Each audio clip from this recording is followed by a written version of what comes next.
Gente,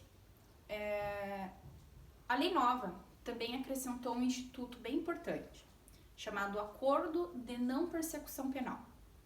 Além daquelas hipóteses, então, que o Ministério Público tem de oferecer a denúncia, requisitar novas diligências ou requerer o arquivamento, né, com a sistemática atual, ele requer o arquivamento, porém a lei nova considerou que ele ordena o arquivamento, porém esse dispositivo está suspenso, né? Há a possibilidade também de o Ministério Público oferecer o acordo de não persecução penal.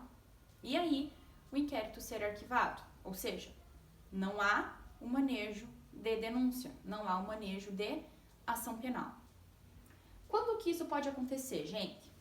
Isso pode acontecer, observação, embora o artigo 28, né, esteja suspenso, ou seja, a questão do Ministério Público ordenar o arquivamento, então essa parte está suspensa, o acordo de não persecução penal não está suspenso, não está, então ele está em pleno vigor, tá?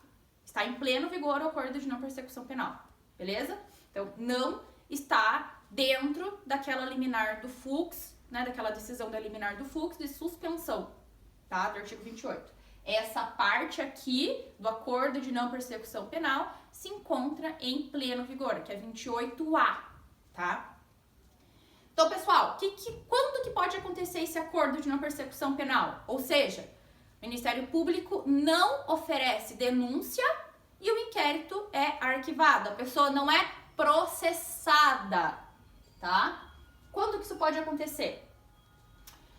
Então, não sendo o caso de arquivamento e tendo o investigado confessado formal e circunstancialmente a prática de infração penal sem violência ou grave ameaça e com pena mínima inferior a 4 anos, o Ministério Público poderá propor acordo de não persecução penal, desde que necessário e suficiente para reprovação e prevenção do crime, mediante as seguintes condições ajustadas cumulativa e alternativamente. Ou seja, o Ministério Público pega o sujeito e diz: e aí, você quer não ser processado? Porque sim, eu tenho elemento suficiente para te processar, mas eu posso não te processar se você confessar formalmente tudo, né? Então pede desculpa que eu não te processo, mais ou menos isso. O acordo de não persecução penal, ele tem uma justiça negocial, né, muito em vigor nos Estados Unidos, plea bargain, etc. Então o objetivo dele é que o sujeito confesse e nessa confissão, né, digamos assim, essa confissão, digamos assim, seja suficiente para a prevenção do delito. Então, olha, eu fiz, não vou fazer mais, eu prometo. Mais ou menos isso, né?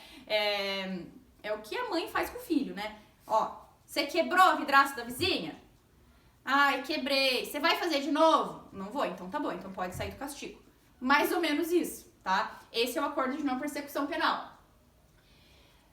Quais são os seus requisitos, portanto? Vamos lá. Como requisitos cumulativos, ou seja, preciso de todos eles, né?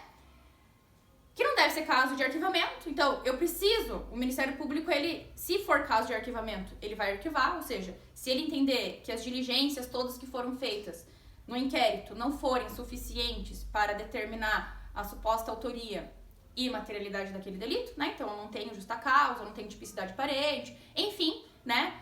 Eu tenho uma causa extintiva da punibilidade, enfim. Então, não sendo um caso desses de arquivamento, o Ministério Público tem os elementos suficientes para iniciar a ação penal, ele pode oferecer o acordo. Então, é importante a gente entender esse requisito, tá? Porque se o Ministério Público, por exemplo, eu não tenho tipicidade aparente, o Ministério Público não vai oferecer o acordo. Por quê? Porque o arquivamento direto é melhor do que o sujeito fazer um acordo de não persecução penal, certo? Porque, veja, se eu não tenho elemento suficiente para oferecer a denúncia, é evidente que eu não vou oferecê-la. Aí não vai se aplicar no acordo de não persecução penal. Então, o acordo de persecução penal só vai ser oferecido pelo Ministério Público quando for caso de processar aquele sujeito. Então, quando eu tenha elemento suficiente para o oferecimento de uma denúncia, tá? Porque senão eu devo arquivar. O imputado, ele deve confessar formal e circunstancialmente a prática do crime, tá? Então, ele deve, sim, confessar, ele deve dizer tudo o que aconteceu. O que é esse circunstancialmente? Ele deve descrever, então não basta ele confessar por cima. Ele precisa dizer todas as circunstâncias daquele delito, como tudo aconteceu, tá? Ele deve se autodelatar, digamos assim, né? E essa confissão, ela pode ser feita tanto na fase da investigação ou quando a realização do acordo. Então, no meio da investigação, pode acontecer que ele tenha confessado o delito. E aí, nesse sentido, você pode sim utilizar dessa confissão, tá? O crime, ele deve ter pena mínima inferior a 4 anos, né? Então, aquela pena em abstrato que a gente tá falando aqui. E ter sido praticado sem violência ou grave ameaça, tá? Deve-se, nesse caso, levar sim em consideração as causas de aumento e de redução, tá? Embora a gente esteja falando de pena em abstrato, é importante que a gente saiba a respeito disso. O acordo e suas condições devem ser suficientes para prevenção e reprovação do crime. Gente, olha que mãe de Ná que é esses caras.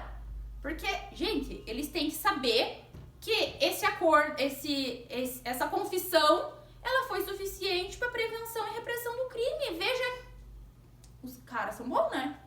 Os caras são bons, porque é suficiente, você confessou, então você não vai mais fazer. Claro que eu tô exagerando aqui, mas, ao meu ver, é um tanto quanto ilógico essa questão aqui. Mas, enfim, o objetivo é não processar, o objetivo é trazer um benefício ao acusado, né, digamos assim. Agora, são causas impeditivas do acordo. E aqui são naturezas alternativas, né? Então, não é requisitos cumulativos. Basta um deles para impedir o acordo. Ele não poderá ser proposto quando for cabível transação penal, né? Por quê? Porque a transação penal, ela antecede, porque ela seria mais benéfica ao imputado, tá? É importante, eu sei que a gente não trabalhou ainda a transação penal, mas a transação penal é um instituto previsto na Lei 9.099 de 95, então, do que trata dos juizados especiais criminais. Ela sim tem requisitos mais benéficos, porque você não precisa confessar o delito. Aqui o fato de você confessar o delito é sim, né, uma conduta bem complicada para o acusado, você impor a obrigação dele confessar o delito, né? Então, a transação penal, por exemplo, não tem esse requisito, então por isso ela é considerada mais benéfica, tá? Quando as circunstâncias pessoais do imputado não recomendarem, seja porque ele foi reincidente ou existirem elementos probatórios suficientes de que se trata de conduta criminosa habitual. Então, ele é um criminoso habitual, ele vive fazendo isso, né? Ele faz da sua vida uma rotina criminosa, digamos assim, né? Então, nesses casos, embora seja um critério vago e impreciso, o Ministério Público ele deve analisar isso, porque aí, nesse sentido, ele já vai contra a própria questão da repressão e prevenção ao delito, né? O imputado, ele não pode ter se beneficiado nos últimos 5 anos anteriores de outro acordo de não persecução penal, né? Então, esse requisito aqui também existe na transação penal, pessoal. Então, ele não pode ter sido beneficiado disso, perfeito? Seja de acordo de não persecução, seja de transação penal ou suspensão condicional do processo. Então, nenhum instituto não penalizador, ele não pode ter sido beneficiado disso, perfeito? E ainda que a pena mínima seja inferior a 4 anos, não caberá acordo quando se tratar de crime de violência doméstica ou familiar, perfeito? Isso aqui é importante, porque, veja, a Lei Maria da Penha, ela impossibilita qualquer instituto não penalizador, né? Então, por exemplo, não é possível transação penal quando há um crime de violência doméstica e familiar, tá? Então, é incompatível compatível com o próprio objeto protetivo ter um acordo de transação penal, tá? Então, por isso, a legislação ela é bem específica sobre isso. Então, seguindo essa lógica de que não é possível qualquer instituto não penalizador, a exemplo da transação penal na Lei Maria da Penha, essa mesma lógica acontece aqui no acordo de não persecução penal, tá? Então, se não é possível a transação, não é possível também o acordo de não persecução penal nesses tipos de crime, de violência doméstica ou familiar, tá? É preciso que algumas condições sejam acordadas, né? Então, sejam feitos alguns ajustes, além da confissão, é evidente. Aqui são ajustes, tá? O que é preciso? Que haja reparação do dano ou restituição do objeto à vítima, salvo quando impossível, né? Quando que acontece essa impossibilidade? Quando ele já gastou o dinheiro? Não, porque daí ele pode. Aqui é uma questão física mesmo, quando é impossível você restituir aquilo, né? A renúncia de bens, né? Então, tem que, para o perdimento de bens, dos objetos ou produto direto, quando a gente está falando mais de crimes econômicos, crimes financeiros, crimes em que hajam valores pecuniários envolvidos, que haja uma prestação de serviços à comunidade, né? Isso tudo deve ser ajustado, tá, gente? Não é obrigatório tudo isso. Isso aqui tudo deve ser acordado. Então, veja, o próprio nome diz, acordo de não persecução penal. Veja, o próprio ente ministerial, ele vai oferecer, né, alguns desses. Então, seja a prestação de serviço à comunidade, pode ser cumulativo ou isolado, pode ser que haja serviços comunitários, ao mesmo tempo a reparação do dano, né? Então, aqui são ajustes a serem feitos pelas partes, tá? Pode acontecer também o pagamento de prestação pecuniária. É possível também cumprir no prazo negociado. Outra condição indicada pelo Ministério Público, porque isso daqui não é um taxativo, não é nada taxativo, né? Então, o próprio Ministério Público pode entender que, sendo, por exemplo, não frequentar mais bares à noite. Pode acontecer, entendeu? Então, tudo são ajustes. E como que se dá esse procedimento? Ele deve ser proposto antes, evidentemente, do recebimento da denúncia. Então, eu tenho elemento suficiente para a denúncia. Tenho elementos suficientes para a denúncia. Até porque, se eu não tiver, eu já arquivo. Volto naquilo lá que eu já estava falando, tá? E nesse caso, quem que vai fazer isso? O juiz de garantias. Atualmente, evidente, nós não temos esse juiz de garantias. Por quê? Porque tem a liminar suspensa, né? Então, nesse caso, quem que vai fazer? O próprio juízo da causa, né? Ele poderá ser proposto na audiência de custódia, aquela que acontece quando a pessoa é presa em flagrante 24 horas após, né? A audiência de custódia, quando for o caso, sua realização e especificidade do caso. Pode também o acordo de não persecução ser oferecido aos processos em curso. Veja, isso aqui é importante. Por quê? Volto a falar. Lei processual penal no tempo se aplica imediatamente. Salvo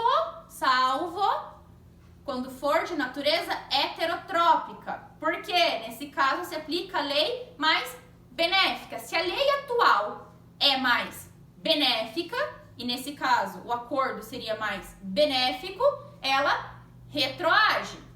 Ela não retroage, ela se aplica imediatamente. Qual que é a regra da lei heterotrópica? Aplica-se a lei mais benéfica. Ou retroage, se a lei antiga for mais benéfica, ou aplica a atual.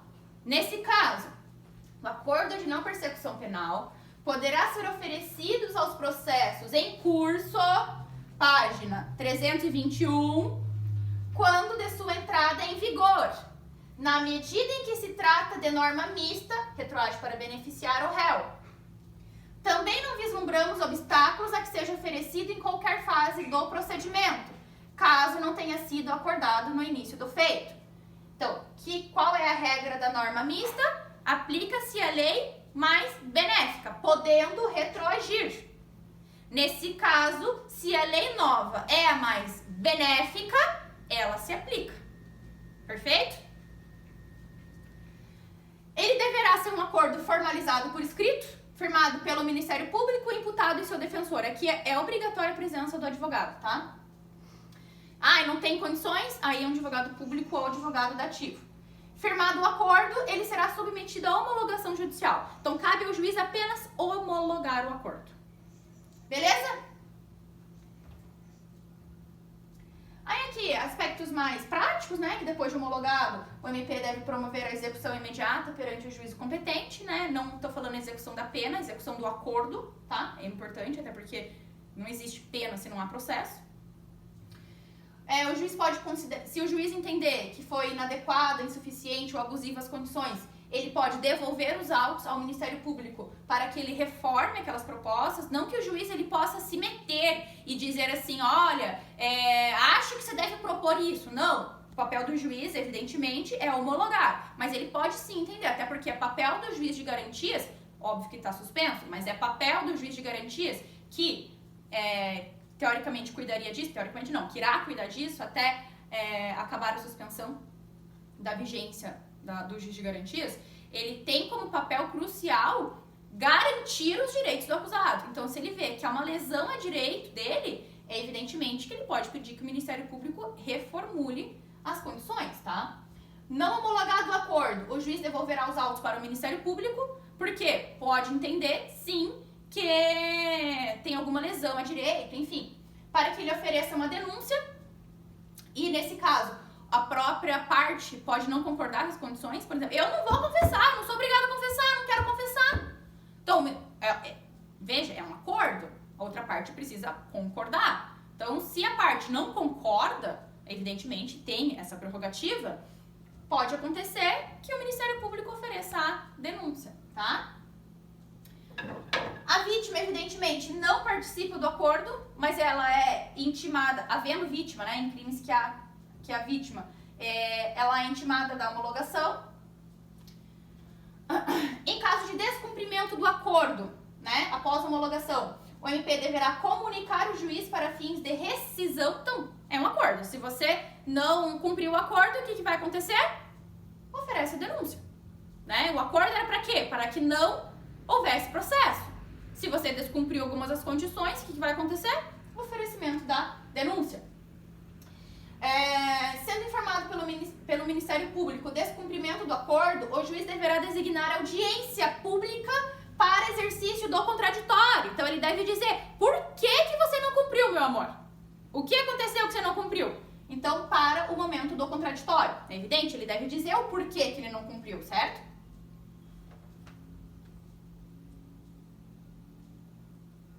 E é isso que o Auri coloca como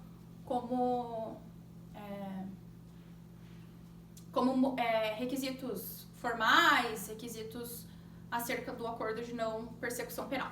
Beleza, gente? Peço que vocês deem uma lida nisso, porque é um dos livros mais, essa parte aqui pelo menos, que mais trata dessa questão atual, né? Então, é importante que vocês deem uma lida nesse texto aí, inclusive para questões de prova, tá, gente?